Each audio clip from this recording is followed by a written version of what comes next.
తిరుపతి జిల్లా పెన్నేపల్లి జాతీయ రహదారిపై ప్రైవేట్ ట్రావెల్స్ బస్సు మంటల్లో కాలిపోయింది. నెల్లూరు నుంచి బెంగళూరు వెళ్తుండగా ఈ ప్రమాదం జరిగింది. షార్ట్ సర్క్యూట్ తో చెలరేగిన మంటలు క్షణాల్లోనే బస్సు మొత్తం వ్యాపించాయి. బస్సులో ప్రయాణిస్తున్న 22 మంది సేఫ్ గా ఉన్నారు. ఫైర్ సిబ్బంది మంటలు అదుపు చేశారు. అయితే అప్పటికే బస్సు పూర్తిగా కాలిపోయింది.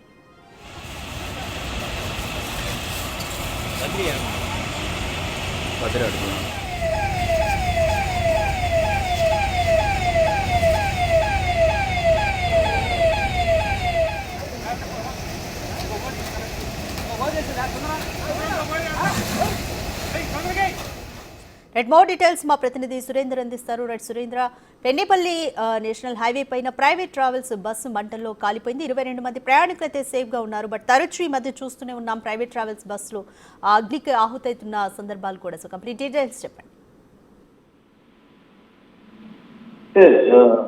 తలపూర్ మండలం పెన్నేపల్లి జాతీయ రహదారి పైన లక్కీ ప్రైవేట్ ట్రావెల్స్ బస్సులో మంటలు వెంటనే అక్కడ ఉన్నటువంటి స్టాఫ్ అంతా కూడా అప్రమత్తం అవడంతో అక్కడ పెద్ద ప్రమాదమే తప్పిందని చెప్పవచ్చు. ఆ యొక్క బస్సు నెల్లూరు నుంచి బెంగళూరు వైపు వెళ్తుంది. ఈ యొక్క వెళ్ళినటువంటి క్రమంలో ఈ యొక్క పెన్నేపల్లి జాతీయ రహదారి పైన ఈ యొక్క ప్రమాదం చోటు చేసుకుంది. అది ఈ ప్రమాదానికి ప్రధానంగా విద్యుత్ షార్ట్ సర్క్యూట్ తోనే మంటలు చెలరేగినట్లుగా ఆ యొక్క స్టాఫ్ అయితే చెప్తా ఉన్నారు. బస్సులో మొత్తం 22 మంది ప్రయాణికులు ఉన్నారు. ఆ సమయంలో అంటే ఒక్కొక్క ఊరు దగ్గర కొంతమందిని తెచ్చుకుంటూ వెళ్తున్న క్రమంలో ఈ నెల్లూరు నుంచి పెన్నేపల్లి దగ్గరికి వెళ్లే సమయానికి అక్కడ బస్సులో ఉన్నటువంటి విద్యుత్ షార్ట్ సర్క్యూట్ జరగడంతో వెంటనే అప్రమత్తమై ఆ ప్రయాణికులందరినీ వెంటనే కలిగించడం జరిగింది. వెంటనే ఫైర్ స్టేషన్ ఫోన్ చేసి అక్కడికి అందుబాటులో ఉన్నటువంటి తెల్లకూరు మండలానికి సంబంధించినటువంటి ఫైర్ బస్సు కూడా అక్కడికి రావడంతో ఫైర్ ఇంజిన్ తో ఆ యొక్క మంటలను కూడా అదుపు చేయడం జరిగింది. అయితే పెద్ద ప్రమాదం చెప్పింది. అయితే పూర్తిగా అయితే బస్సు అయితే తగ్గిమైనటువంటి పరిస్థితి. అయితే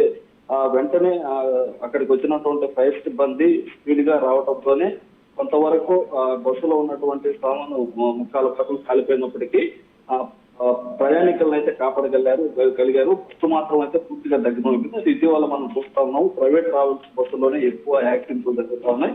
ఈ యొక్క ప్రైవేట్ ట్రావెల్స్ మెయింటెనెన్స్ ఎవరైతే ఉన్నారో ఆ మెయింటెనెన్స్ చేసేటువంటి క్రమంలో వారు డబ్బులకి ఆశపడి డ్రైవర్లని డ్యూటీలకి ఒకరిద్దరిని మాత్రం వాడు, అదేవిధంగా మెయింటెనెన్స్ కూడా సరిగా లేకపోవడం, లోపల ఉన్నటువంటి విద్యుత్ సర్క్యూట్ లో ఏవైతే ఉన్నాయో అదేవిధంగా ఏసీ బస్సులు కావచ్చు, ఈ ఏసీలు ఏవైతే ఉన్నాయో వీటన్నిటికీ రెగ్యులర్ గా వారానికో లేదా 10 రోజులకు ఒకసారి చెక్ చేసుకుంటూ ఉండాలి. అయితే అట్లా చెక్ చేయకుండా ఉండడం వల్లనే ఈ యొక్క ప్రమాదాలు కూడా జరుగుతున్నాయని చెప్పి కూడా విమర్శలు వస్తా ఉన్నాయి. అయితే ఈ మొత్తం మీద కూడా ఒక నెల్లూరు జిల్లాలో ఈ యొక్క పెన్నేపల్లి జాతీయ రహదారి పైన ఒక పెద్ద ప్రమాదమే తప్పిందని చెప్పవచ్చు.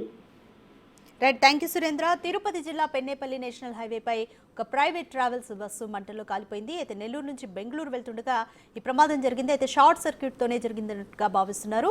బస్సులో ఉన్న 22 మంది ప్రయాణికులు అయితే సేఫ్ గా ఉన్నారు.